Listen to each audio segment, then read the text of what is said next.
bring you in here. You are defending your titles against this man to my left. He says he's the wrong guy. Give us your thoughts heading into this fight. First and foremost, as always, I'd like to thank the Almighty Allah for allowing us to be here today. I'd like to thank the media, Francis, Frank, Andy, Aileen, my team, Ricky, happy birthday. I'm just looking forward to it. Yeah. Put in the work. Don't really have much to say, to be fair, but yeah, put in the work. Saturday night, let's go. Well, he got a fight in. He talked about that fight. He knocked out the fellow in a round. Looked pretty dangerous in there. He says that he's benefited from that fight as well. What did you make of all of that? And has he gained an additional benefit from knocking out someone in a round before you? I mean, he's always looked dangerous, to be fair. You know what I mean? He's got a lot of knockouts. The respect is there, to be fair. I'd be a fool not to. But like I said, in terms of how preparation went for this camp, we prepared for the best version of him come Saturday night. Do you think the best version still exists? I mean, in my head for sure. In my head for sure. Like I said, if I didn't think otherwise, I wouldn't have prepared how I prepared and whatnot. And listen, it's my time to shine. I mean, it's my time to shine. I know you hear that all the time. You get a lot of fighters saying that, but listen, I'll win Saturday night. I'll win in good fashion. There's big things in 2024. Well, Liam, when you look at his record, 18-0, 14 knockouts, knocking out 12 people in a row, do you see anyone on there that may have given you trouble, or do you think you'd have done exactly the same? No, one of them, mate, I would have done exactly the same to every person he's knocked out. And that's no disrespect. He can only beat whatever's put in front of him. But as I said, I would have done exactly the same to every one of them. Is it a padded record then? No, it's not a padded record. He's had a couple of good wins, a couple of stiff wins. But I don't really feel like he's been in with someone yet who's really tested him and stuck it on him, you know.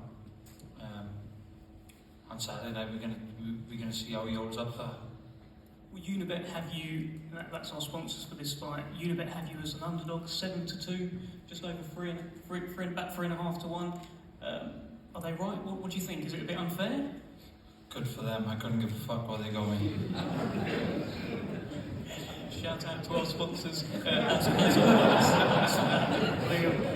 Liam Williams. Another one for you, Liam. Look, I'm reading some of the comments online about this fight. A lot of people are picking Hamzah. I'm sure you don't care. But one comment that I keep seeing is that Liam Williams' punch resistance has gone. They're saying you can't hold a shot anymore. Why is that out there? They're obviously going off the Eubank loss back, what was it, 2 years ago? I'm not going to go into any details, but there was reasons for that, and I obviously know firsthand what the reasons are, but it's not really to talk about here. Again, don't care, leave them, keep believing, and we'll find out Saturday, because, you know, Hamzah can punch. He seems to be able to punch very hard, and there's going to be points of the fight where he's going to be hitting me, so we'll soon see what the resistance like on me. Hamzah, your middleweight fights, 2 rounds, 5 rounds, 2 rounds, 2 rounds. Do you think Liam Williams can take you into the second half of the fight on Saturday? I'd like to think so. Because there needs to be a point in your career where you need to go past these certain rounds to answer the questions and whatnot. But listen, if that doesn't happen, I won't be complaining. What's the ideal night for you? A win, a Hamzah Sheeraz win. Listen, that's it. All depends on that. For me to achieve my dreams, for me to make my team proud, and people who invested their time in me. I mean, I've got people flying in from LA, from Dubai today, landing. Do you know what I mean? So I have to put on a performance not for myself, but for them as well. I'm doing this for them as much as I'm doing it for myself. You think you can stop him? That's the plan. Like I said, a win is the main priority for now. But the way I've been with Ricky and the way we've been gelling, and obviously with Taz and whatnot, I don't see why I can't do it. Well, Chris Eubank couldn't do it. Demetrius Andrade couldn't do it. He's only been stopped on a cut from Liam Smith. What makes Hamzah Sheeraz so different? Just the way I am, the way I approach things. I believe my mentality my mentality and the way I work in camp is elite level, and I'm rubbing shoulders with great champions in LA as well, so I'm only learning off them. And like I said, listen, at the end of the day, I went to LA for a reason, and I chose Ricky for a reason, because he's seen it, been there, done it. So all I've got to do is listen to him and make it happen, and make the right things happen as well.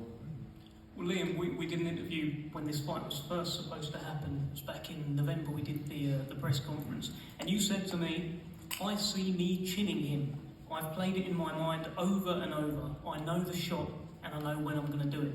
So that was a little while back now. Do you still see yourself chinning him? Do you know the shot? Do you know where, when? Yeah, mate, all still the same view, same vision from me.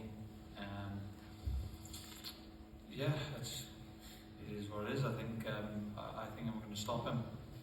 Can you tell us this shot, this vision? Can you give us any kind of clue? Maybe let Hamzah know. No, sorry. Keeping his cards close to his chest there. But you're pretty clear. You just feel that Frank Queensbury, everyone's made a mistake here. You're the wrong guy for this fight. Yeah, definitely. I mean, as I said, I give him his credit. Quality fighter. I've been quite impressed with him myself. So fair play to him. But I just think the timing's wrong. Can he afford to stand and trade with you? We'll see. We'll see.